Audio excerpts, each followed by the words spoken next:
Voice of Industry. Voice of Industries. Bonjour Raphaël, Bonjour Mathieu. ravi de te recevoir sur Voice of Industries. Aujourd'hui, on va parler de décarbonation et d'électrification dans l'industrie. Est-ce que tu peux te présenter et nous présenter ton entreprise EnergyPool ? Oui, bien sûr. Déjà, merci pour l'invitation. C'est un plaisir d'être ici. Moi, je travaille pour EnergyPool. EnergyPool, c'est une entreprise qui est spécialisée dans la flexibilité énergétique, c'est-à-dire sur comment utiliser l'énergie au bon moment et comment en tirer de la valeur. Et moi, mon travail là-dedans, c'est de voir comment cette flexibilité énergétique, donc comment ce concept d'utiliser la bonne énergie au bon moment, on peut l'utiliser pour développer des projets innovants de décarbonation auprès des industriels pour les aider à réduire leurs émissions de gaz à effet de serre, à réduire leurs coûts énergétiques et à améliorer aussi leur résilience face aux aléas énergétiques qui peuvent venir dans l'avenir. Et en France, on va travailler tout particulièrement sur des sujets d'électrification et de stockage énergétique. D'accord. Est-ce qu'on peut rentrer un peu plus en détail sur ce qu'est la décarbonation pour un industriel ? Qu'est-ce qu'on entend par ça ? Tout à fait. Donc la décarbonation pour un industriel, alors la décarbonation au sens large, on va vraiment travailler sur l'ensemble de l'impact carbone d'un industrie, c'est-à-dire à la fois l'impact de ses activités industrielles sur son site, ses consommations d'électricité, ses consommations de gaz, ses consommations de fuel. On va vraiment s'intéresser à ses émissions directes, donc vraiment tout ce qui se passe sur une usine. On ne va pas s'intéresser à ce qui peut se passer en amont ou en aval, donc ce qu'on va appeler dans le jargon le scope 3. Le scope 3 est essentiel pour un industriel, mais nous, chez EnergyPool, on se concentre vraiment sur le scope 1 et 2, c'est-à-dire vraiment sur tout ce qui va être associé à des consommations de gaz ou des consommations d'énergie qui peuvent émettre des gaz à effet de serre. Donc typiquement, les énergies fossiles sont des énergies qui sont des énergies carbonées, par définition.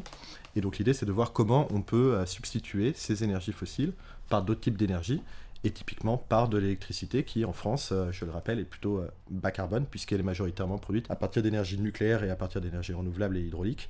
Donc l'énergie en France, l'électricité en France est bas carbone, et donc pouvoir basculer d'énergie fossile, donc de gaz ou de fuel ou de charbon à de l'électricité, ça permet de réduire les émissions de gaz à effet de serre du site et donc du coup de contribuer à la lutte contre le changement climatique. Parfait, rentrons dans le vif du sujet. Sur quel levier un industriel peut jouer pour décarboner et utiliser les capacités offertes par l'électrification ?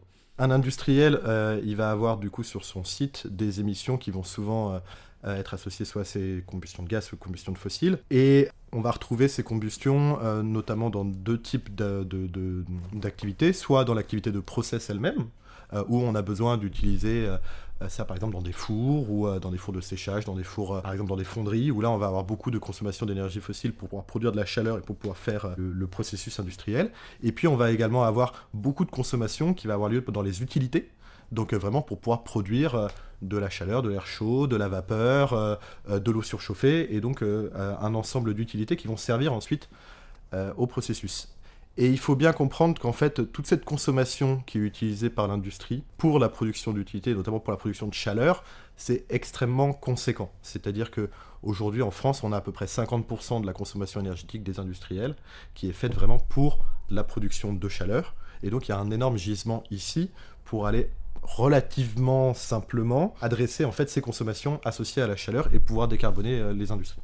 Ce qui veut dire que ça touche quand même une grande variété d'industries différentes. Je pense à l'agroalimentaire, typiquement, où on consomme de l'eau chaude, de la vapeur, etc. Mais on a la même chose, j'imagine, dans la fabrication de matériaux, dans la métallurgie, etc. C'est relativement vaste en termes d'entreprises qui peuvent utiliser ce genre d'approche. Oui, absolument. On va retrouver ça aussi bien dans la chimie que dans l'agroalimentaire, que dans l'industrie papetière, on va retrouver ça également dans des activités par exemple de sidérurgie. Donc en fait il y a énormément d'industries qui vont utiliser de la chaleur à un moment ou à un autre. Je pense par exemple sur de la pharmacie, on va avoir de la stérilisation, sur des laiteries, on va avoir par exemple de l'atomisation pour faire du lait en poudre, sur je sais pas, des papetiers, on va avoir ça pour pouvoir sécher justement la pâte à papier. Donc en fait, il y a énormément d'activités où il y a donc du coup de la chaleur qui est utilisée et sur laquelle on peut agir pour la décarboner. Maintenant, parlons de l'électrification en elle-même. Comment ça se passe ? Comment est-ce qu'on arrive à électrifier un process ? Je dirais, j'ai besoin de vapeur, j'ai besoin d'air chaud. Comment je passe du gaz ou d'autres sources d'énergie, qui sont majoritairement utilisées, j'imagine, dans ce domaine, à l'électricité ? Alors déjà, la première question à se poser, c'est est-ce que l'électrification est la bonne solution ? Est-ce que c'est la plus adaptée au site? Est-ce que c'est la plus adaptée aux usages? Parce qu'on peut décarboner avec l'électrification, mais il y a évidemment d'autres façons de décarboner. On peut décarboner avec de la géothermie, on peut décarboner avec de l'énergie issue de la biomasse, on peut décarboner avec du biogaz, on peut décarboner avec du solaire. Donc cette chaleur, on peut la produire de différentes façons. La première question qui va se poser, c'est comment l'électrification se positionne par rapport à ces autres technologies. Ça, c'est déjà et ces autres solutions. Ce qu'on constate, c'est qu'il y a vraiment deux niveaux de température dans la chaleur qui vont être intéressants. Il va y avoir vraiment la température, la basse température, c'est-à-dire tout ce qui va être entre 0 et 100 degrés, 150, 120 degrés, où là, on va plutôt parler de basse température. Et puis, il va y avoir la haute température au-dessus de 120, 150 degrés, et voire même la très très haute température quand on monte à 1000, 1500 degrés. Quand on va parler sur des basses températures, on se retrouve dans des situations où il y a finalement de nombreuses solutions disponibles. On peut utiliser du solaire thermique plan, on peut utiliser des pompes à chaleur, on peut utiliser de nombreuses technologies qui permettent de décarboner et qui sont très efficaces. Par contre, quand on commence à regarder de la chaleur haute température à plus de 120, 150 degrés, là, en fait, les technologies et les solutions de décarbonation sont beaucoup plus limitées. Parce que si on veut remplacer de la production de chaleur par une énergie décarbonée, on va avoir par exemple la biomasse, mais une biomasse, c'est quand même assez contraignant, puisqu'on va avoir tout un tas de camions qui vont arriver pour déverser la biomasse, il faut pouvoir gérer la chaudière, il faut pouvoir gérer les cendres, ça pose tout un tas de contraintes techniques qui sont particulières. Si on veut décarboner, produire cette chaleur à partir d'énergie solaire, par exemple, eh bien, il faut qu'on est dans un endroit où on a effectivement une irradiation solaire qui est très importante, où on a de l'espace, où on peut faire tout ça, donc on va aussi avoir des contraintes importantes. L'avantage des solutions d'électrification, donc on va surtout regarder tout ce qui va être production de chaleur ou de vapeur, donc notamment des chaudières électriques ou des systèmes thermiques électrifiés. Le gros avantage de ces solutions, c'est qu'en termes d'opération, c'est très similaire au système existant chez un industriel. Une chaudière électrique ou une chaudière gaz, par exemple, pour un industriel, c'est très similaire en termes d'opération et de maintenance, c'est très similaire en termes de pilotabilité, donc ça s'intègre très bien, en fait, déjà, dans l'activité d'un industriel. Donc ça, c'est quand même vraiment le premier point à comprendre, c'est que l'électrification a vraiment cet avantage qu'elle ne bouleverse en rien, en fait, l'activité du site, et il n'a pas besoin de changer particulièrement ses façons de faire. Ça, c'est un avantage considérable. La grosse difficulté de cette électrification, c'est qu'il y a la perception, aujourd'hui, que l'électrification, ça coûte cher, notamment par rapport au gaz, parce que si on regarde les prix moyens de l'électricité et qu'on compare ça au prix moyen du gaz, on se dit qu'il n'y a aucun intérêt en fait à venir électrifier cette production de chaleur, c'est pas rentable. Surtout si on regarde le prix au mégawattheure en fait. Exactement. Et donc ça, c'est un vrai frein en fait à l'électrification. Sauf que justement, cette perception, nous on déconstruit cette perception parce que justement on dit qu'il ne faut pas regarder en fait des prix moyens, il faut vraiment regarder ça d'un point de vue dynamique, il faut vraiment regarder ça par rapport à quelle énergie utiliser au bon moment, parce qu'en fait l'électricité, elle n'est pas chère tout le temps. Aujourd'hui, on a de plus en plus d'énergies renouvelables qui s'intègrent sur le réseau, on a du solaire, on a de l'éolien, qui par définition sont des énergies qui sont produites au moment où on a du soleil, au moment où on a du vent, et pas forcément au moment où on souhaiterait avoir de l'énergie. Donc on se retrouve avec beaucoup de moments, par exemple en été, en été au plein mois d'août, un week-end, on va avoir énormément d'énergie disponible, mais tout le monde est en vacances, les usines sont à l'arrêt, on a très peu de consommation, donc en fait l'énergie coûte extrêmement peu cher à ce moment-là. Et en fait, en fonction comme ça de cette pénétration des renouvelables, on va avoir des prix de l'énergie qui vont être extrêmement volatiles. Donc l'idée, c'est déjà de pouvoir aller chercher cette volatilité, pour dire, en fait, l'électricité est peut-être chère en moyenne, mais si on vient la consommer au moment où il y a beaucoup de soleil, où il y a beaucoup de vent, en fait, elle est très peu chère, voire on a même en ce moment des prix négatifs qui arrivent sur les marchés, c'est-à-dire même des moments où le consommateur est payé pour consommer cette énergie. Parce qu'il y a trop d'énergie par rapport à la consommation. Donc ça, c'est déjà un premier point, c'est vraiment fonctionner par rapport au prix des marchés de façon dynamique, et par rapport à tirer parti de cette volatilité. Ça, c'est une façon de rentabiliser déjà les systèmes d'électrification. Et puis, il y a également un autre mécanisme qui est un peu moins intuitif, un peu plus particulier. C'est que le réseau électrique, il a besoin de stabilité, il a besoin de sécurité. C'est une exigence, c'est indispensable aujourd'hui d'avoir un réseau qui est stable. On n'a pas envie d'avoir de blackout, hein, comme l'a connu l'Espagne récemment. Exactement, donc on n'a pas du tout envie d'avoir de blackout. Pour ça, il faut en tout temps que la production et la consommation s'équilibrent. C'est une contrainte du réseau. Et pour atteindre cet équilibre-là, le réseau a besoin de mécanismes d'amortisseurs de mécanismes de stabilité qui fait que si jamais il y a une défaillance quelque part ou un problème, il y a des mécanismes de correction qui permettent de revenir un peu à l'équilibre.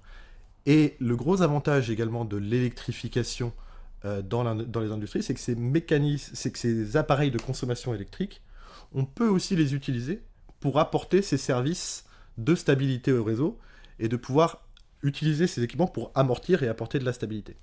Je vais vous donner un exemple. Si par exemple on a d'un coup, je sais pas, une branche qui tombe sur une ligne électrique, par exemple, et qu'il y a une rupture à cet endroit-là, on va peut-être avoir toute la consommation derrière cette ligne électrique qui va, par définition, être effacée du réseau, mais c'est pas du tout volontaire, c'est un accident. Donc en fait, ça va créer une perturbation sur le réseau, et finalement, s'il y a moins de consommation à cet endroit-là, ça veut dire qu'on se retrouve un peu en excès de production, ça déstabilise le réseau. Si on est capable, à ce moment-là, de dire au réseau électrique, écoutez, moi j'ai une installation électrique dans mon usine, vous avez un problème en ce moment-là parce que la consommation a soudainement chuté, eh bien, on peut peut-être démarrer ou augmenter, par exemple, la puissance d'utilisation de notre propre machine pour venir compenser cet accident qui a eu lieu quelque part d'autre sur le réseau. Et ça, vu que ça apporte de la sécurité au réseau, évidemment, le réseau est tout à fait preneur et intéressé par ce genre de solution, et donc vient rémunérer l'industriel pour ce service de stabilité sur le réseau. Et donc, c'est vraiment les deux mécaniques qui permettent aujourd'hui de rentabiliser les projets d'électrification. C'est d'une part aller tirer parti de la volatilité des prix de l'énergie pour consommer l'électricité quand elle est pas chère, quand il y a beaucoup de vent et quand il y a beaucoup de soleil, mais c'est aussi de pouvoir dire ces capacités de consommation électrique, on va les utiliser comme des amortisseurs pour aider le réseau à se stabiliser et à maintenir sa fréquence, et on va rendre des services de sécurité au réseau électrique. Et l'industriel devient consommateur, mais il devient aussi fournisseur de services de sécurité au réseau électrique. D'accord, donc ça permet quelque part d'avoir différents moyens de valoriser en fait cette électrification et quelque part de rabaisser le prix au mégawattheure de l'énergie finalement consommée. Exactement. Donc en utilisant la volatilité des prix, on vient baisser le prix du mégawattheure qu'on consomme, et en venant fournir des services de stabilité au réseau, on génère des revenus associés à nos usages énergétiques. Et ces revenus, en fait, on peut les intégrer dans le business plan, le business model d'un projet d'électrification, et de dire, à la fois, il faut regarder les coûts, mais il faut regarder aussi les revenus que cette électrification peut générer. Et si on combine baisse des coûts et génération de revenus, on se retrouve avec des projets qui deviennent extrêmement attractifs pour les industriels et qui leur permettent d'atteindre leurs objectifs de décarbonation à moindre coût. Et est-ce que ça veut dire aussi qu'il y a des approches hybrides, c'est-à-dire on va garder de manière à saisir ces opportunités de prix intéressantes et de jouer sur la volatilité, c'est de garder une production par exemple gaz de notre vapeur ou de notre eau chaude, en parallèle la production électrique, et d'arbitrer en fonction du prix de ces deux énergies et des options qui se présentent. Alors absolument, c'est exactement l'idée, enfin c'est une des approches possibles. Cette approche, elle permet de dire que quand le prix de l'électricité il est cher ou que c'est pas intéressant, eh bien on peut passer sur notre chaudière gaz par exemple, ou bien à l'inverse, si on doit réduire brutalement notre consommation électrique pour rendre un service au réseau, on peut venir récompenser avec notre chaudière gaz pour n'avoir aucun impact sur l'activité de l'industriel, son opération et sa production. Ce qui veut dire que globalement, on améliore quand même l'émission carbone, puisque là où on consommait que du gaz, on a substitué une grande partie par de l'électricité. Ça, c'est une approche possible. L'autre approche possible, donc ça c'est vraiment une approche d'hybridation, elle consiste à ajouter en fait à notre système d'électrification un stockage thermique. Donc c'est-à-dire que là, on ne vient pas utiliser le gaz pour servir un peu de relais quand l'électricité n'est pas pertinente à utiliser, mais on vient tirer sur notre stock de chaleur qu'on a stocké et qu'on a produit au moment où l'énergie était pas chère à produire. Alors ça m'amène à une question, est-ce qu'on peut pas faire la même chose aussi sur le froid ? Parce que je dirais un industriel a besoin de chaleur, mais souvent a également besoin de froid. Je pense à l'agroalimentaire. On a souvent besoin soit de surgeler des produits, etc. Donc on va produire du froid. Et le froid, ça se stocke plutôt pas mal. Donc est-ce que vous avez ce genre d'approche également ? Alors absolument, tout à fait. Nous, ça fait vraiment partie de notre développement. C'est vraiment aussi de travailler sur le froid également pour faire la même chose, parce que vous avez tout à fait raison de le souligner. Les deux fonctionnent très bien. Sur le froid, on va vraiment regarder ce qu'on va appeler le froid négatif, c'est-à-dire du froid à moins 20 degrés ou encore plus froid, puisque on va avoir suffisamment d'inertie thermique avec ces niveaux de température pour pouvoir en fait faire la même chose que ce qu'on fait avec le chaud. Donc il faut que le froid soit très froid. Si on est sur du froid plutôt de réfrigérateur, par exemple, là, ça va être très compliqué Ça parce limite que... la quantité d'énergie qu'on peut Exactement. stocker. Ouais, clairement. Exactement. Alors, est-ce que tu peux nous préciser un peu plus Energy Pool dans tout ça? Qu'est-ce que vous apportez? Comment vous aidez les industriels à passer à l'acte pour se décarboner?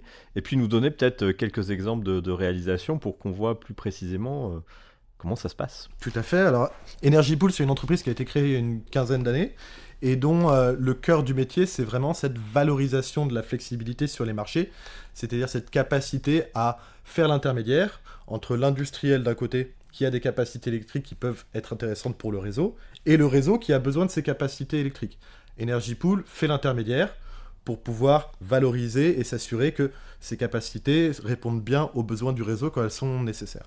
Ça, c'est vraiment le métier historique d'Energy Pool, aussi bien pour la stabilité du réseau que pour aider à passer les moments de tension sur le réseau.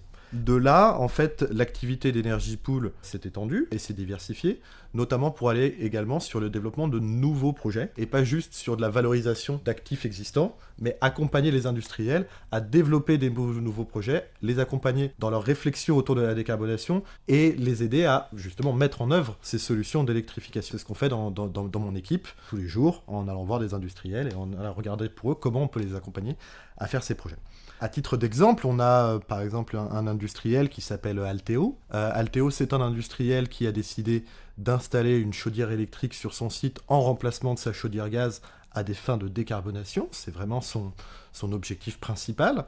Substituer de l'énergie produite à partir du gaz avec de l'énergie produite avec de l'électricité bas carbone. Et dans ce projet-là, nous, on est venu du coup certifier et valoriser cet actif auprès des marchés de l'énergie pour rendre le projet viable d'un point de vue financier et économique pour Alteo. Et donc depuis 6 mois maintenant, on a cette chaudière électrique qui participe activement à la stabilité du réseau et à la sécurité du réseau électrique et aux bénéfices évidemment du réseau mais aussi d'Alteo.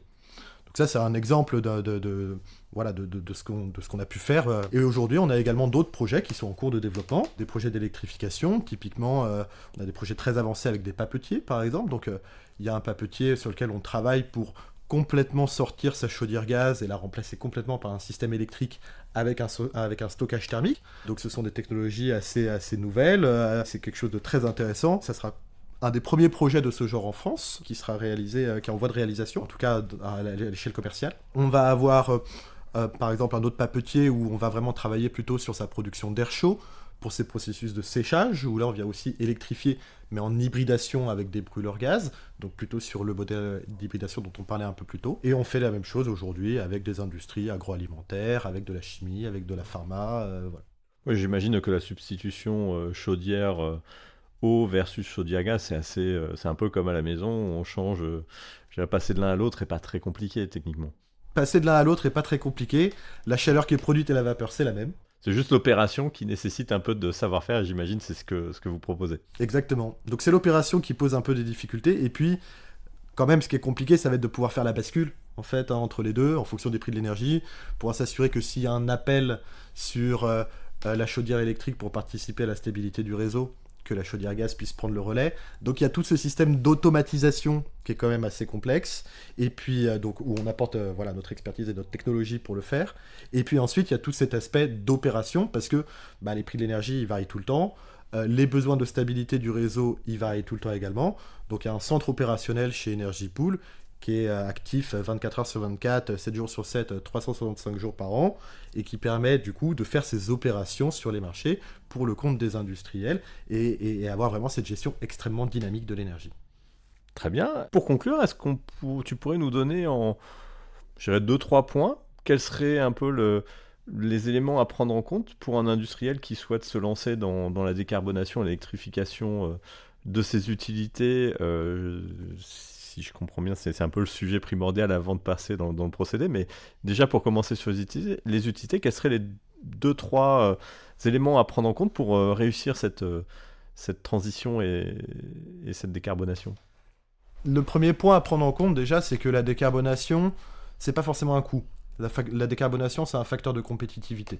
La décarbonation par l'électrification, on peut avoir des projets qui sont rentables, c'est-à-dire qu'on rentabilise entre 2 à 4 ans, en fait, et donc qui vont générer plus de revenus, qui vont vraiment baisser les coûts et qui vont qui demandent certes des investissements initialement, mais qui en fait vont aider à baisser les coûts de l'acteur dans ses opérations et donc du coup qui vont vraiment l'aider à être plus compétitif. Alors, il y a un aspect, excuse-moi de t'interrompre, mais qu'on n'a peut-être pas évoqué. Globalement, on va aussi gagner grâce au coût des émissions carbone qu'on va réduire, puisque la tonne de CO2 a quand même pris une certaine...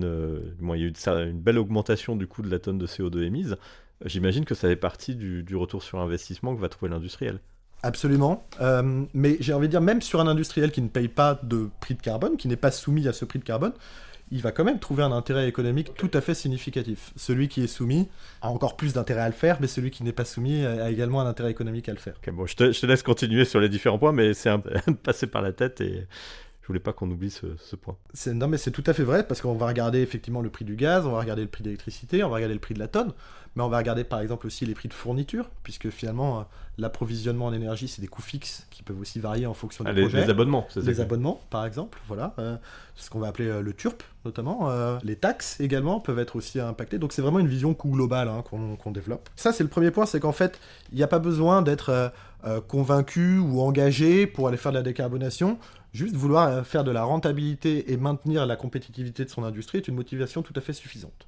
Ça, c'est le premier point. Dans ensuite la réalisation des projets, il y a quand même quelques éléments à prendre en compte.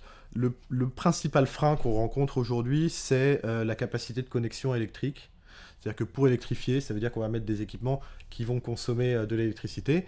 Et la question, c'est est-ce que la ligne électrique de RTE est capable de fournir cette puissance et cette électricité ? C'est vraiment le principal frein aujourd'hui. Donc, il y a ce besoin d'aller valoriser en fait, les capacités de connexion existantes. Si jamais la capacité de connexion n'est pas suffisante, c'est pas non plus dramatique, parce qu'il peut y avoir effectivement des coûts pour augmenter cette capacité de connexion, mais ces coûts peuvent être quand même rentabilisés par toute cette approche d'électrification. C'est juste que le projet sera un peu moins rentable. Mais, et peut-être aussi un peu plus de délai. Et effectivement, beaucoup plus de délai aussi. Donc ça, c'est sûr que améliorer une ligne électrique ou améliorer une capacité de connexion jusqu'à un poste source, c'est des travaux qui peuvent... Enfin, c'est des projets qui prennent 1 an, 2 ans facilement. Donc c'est un autre frein, moi je dirais, par rapport à ces projets, c'est que ça prend du temps. Mais ça, c'est la réalité de tout projet industriel. Ce que j'allais dire, c'est... Vous monter un nouvel atelier, ça se fait pas en 6 mois. Exactement. Donc on est sur des projets qui... les projets les plus rapides prennent 2 ans, les plus longs prennent 5 ans. Et là, c'est quand on travaille vraiment sur les utilités. Quand on commence à travailler sur les process, parce qu'on va aussi travailler sur des fours, par exemple, là, on touche vraiment à des choses en plus qui sont très critiques pour l'industriel, parce que c'est vraiment son outil de production. Donc là, il y a encore beaucoup plus de précautions à prendre, beaucoup plus d'études à faire. Et là, on est sur des projets qui peuvent les plus longs peuvent prendre jusqu'à 10 ans.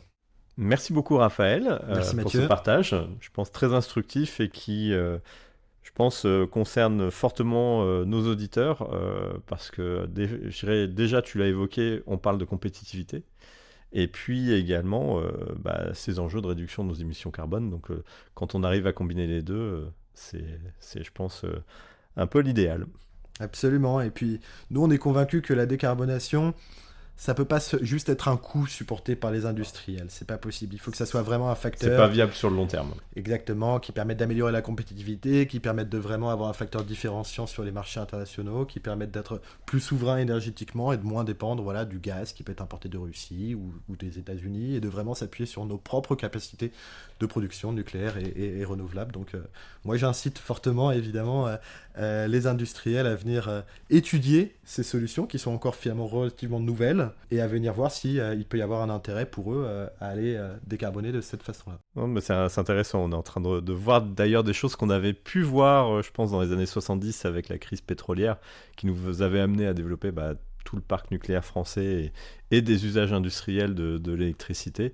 Là, on rentre dans une nouvelle phase, et je pense que les tenants et aboutissants sont assez similaires en termes, comme tu l'évoquais, de souveraineté, de compétitivité. Merci beaucoup, Raphaël. Merci, Mathieu.